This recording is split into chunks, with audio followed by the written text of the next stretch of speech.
اذان کے بعد کرتے ہیں. ہاں جی چلائیں جناب اگلا. علی بھائی، آپ نے جماعت کروانے کے لیے اذان اور اقامت کی بات آپ نے کر دی ہے.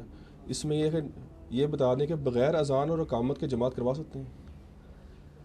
اذان جو ہے نا وہ اس لیے کی جاتی ہے تاکہ باقی لوگوں کو انفارم کیا جائے کہ وہ مسجد میں آ کے نماز پڑھیں. اگر باہر مسجد میں اذان ہو چکی ہے کسی جگہ یا کسی علاقے میں آپ پہنچے وہاں پہ اذانیں ہو چکی ہیں تو اب یہ ضروری نہیں کہ آپ نے لادہ سے اذان اپنی دینی ہے. وہ اذانیں آپ کے لیے کافی ہیں اگر مسلمانوں کا علاقہ ہے. البتہ جماعت قائم کرنے کے لیے اقامت سنت موقت ہے، جماعت کا رکن نہیں ہے.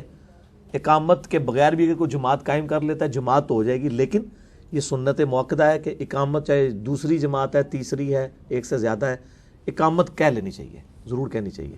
اور میں نے بتایا نا بخاری میں حدیث ہے کہ تیرے رب کو اس گڈریے پہ بڑا پیار آتا ہے جو اکیلا پہاڑ کی چوٹی پہ اذان اور اقامت دے کے تو نماز پڑھتا ہے، اکیلا وہ جماعت کرواتا ہے. وہ مطلب جماعت بھی اکیلے بھی قائم ہو سکتی ہے، تو وہ اقامت تو کہنی چاہیے. ارے بھائی، ٹائم نہ ملنے کی وجہ سے جاب پر کوئی بندہ جاب پہ ہو اور وہ فرض نماز اکیلے پڑھ سکتا ہے؟ دیکھیں جی، اگر کوئی ایسی جاب ہے جس میں آپ فرض نماز مینٹین ہی نہیں کر پا رہے، اسٹیبلش ہی نہیں کر پا رہے کتاب و سنت کے دلائل میں جو چیز واجب کے درجے میں آتی ہے مرد کے لیے، تو جاب پھر چھوڑ دیں آپ یا اس کے ساتھ مینج کریں. اگر کوئی مطلب کبھی مجبوراً رہ گئی ہے وہ تو پھر لادہ ٹھیک ہے اکیلے ہو جاتی ہے. اور یہ جو اہل حدیث کی طرف سے بعض سعودی علماء کا یہ فتویٰ ہے کہ جی جو کسی کی نماز رہ جائے وہ نماز ضروری مسجد میں ہی جا کے پڑھے، گھر میں نماز نہیں ہوتی ہے. وہ اس صورت میں ہے کہ جب آپ جان بوجھ کے جماعت چھوڑ رہے ہیں. اگر کسی کی جماعت رہ گئی ہے مسجد میں جانے کا فائدہ یہ ہو سکتا ہے کوئی اور لیٹ مل جائے آپ اس کے ساتھ مل کے نماز قائم کر لیں.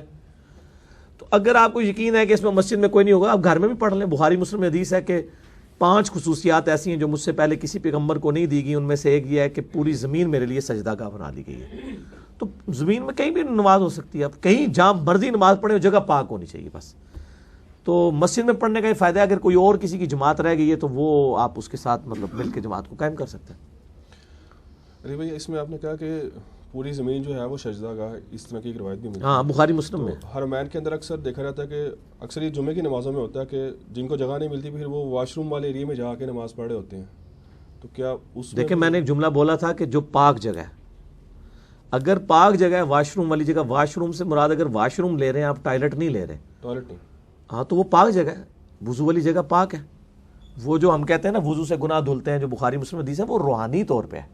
یہ نہیں کہ وہ فزیکلی وہ جو پانی بہ رہا ہے وہ ناپاک ہے، ورنہ اس پانی سے تو کوئی بچ ہی نہیں سکتا، وہ تو آپ کے کپڑوں میں بھی گر رہا ہوتا ہے. جب آپ خشک نہ کریں اور اپنی یہ آستین نیچے کریں تو وہ پانی تو اس کے ساتھ بھی لگ جاتا ہے. تو وہ مطلب حکمی نجاست کے طور پہ حقیقی نجاست نہیں ہے. تو حرمین میں ایک اور بڑا تماشا بنا ہوا ہے نا کہ لوگ مسجد میں جاتے ہوئے تردد کرتے ہیں اور ابھی آگے صفیں مکمل ہی نہیں ہے، پیچھے ہی انہوں نے سڑکوں کے اوپر ہی مسلح پھینک کے نمازیں پڑھ رہے ہوتے ہیں اور اس طرح صف متصل نہیں ہوتی ہے. تو اس طرح نماز نہیں ہوگی. صف کا متصل ہونا ضروری ہے. جب تک اگلی صفوں میں جگہ خالی ہے آپ پیچھے لادہ سے اپنی صفیں بناتے ہیں تو یہ بات غلط ہے. ہاں کوئی کیٹاسٹرافک کنڈیشن ہوگی ہے کہ آپ کو پتہ ہی نہیں کہ اگلی مکمل بھی ہے کہ نہیں، پھر پڑھ لی تو چلے ایک لادہ معاملہ ہے. لیکن یہ ہے کہ ایک بندہ اپنے گھر کے آگے ہی مطلب وہاں پہ میں دیکھا لوگ ہوٹلوں کے آگے ہی کر لیتے ہیں، ابھی اگلی صفیں بنی نہیں ہوتی ہیں اور اس طرح نماز قائم کر رہے ہوتے ہیں. اب یہ وہ ایک چل پڑا ہے سلسلہ، ہے تو غلط ہے. اس طرح تو پھر معاملے یہ تو اسی طریقے سے ہے کہ مسجد میں پہلی صف میں لوگ کھڑے ہیں، پھر 3 صفیں چھوٹی ہوئی ہیں، چوتھی میں کھڑے ہیں، تو یہ کتنا آکورڈ لگے گا. لیکن یہ کسی کو آکورڈ نہیں لگتا کہ بھئی وہ اپنے ہوٹلوں کے باہر ہی انہوں نے مسلے ڈالے ہوئے ہوتے ہیں. غلط ہے، نہیں ہونا چاہیے. اس طرح سے جماعت کا ثواب بھی نہیں ملے گا اس کو. وہ اس کی نماز ہی ہو جائے تو بڑی بات ہے، جماعت کا ثواب ملنا تو دور کی بات ہے. اس سے بہتر ہے کہ وہ ہوٹل کی کسی محلے کی مسجد میں جا کے نماز جماعت سے پروٹوکول سے پڑھے. دیکھیں ہر کام کا ایک سلیقہ ہے، آپ جب تک وہ سلیقہ اڈاپٹ نہیں کریں گے نماز تو نہیں ہوگی اس طرح.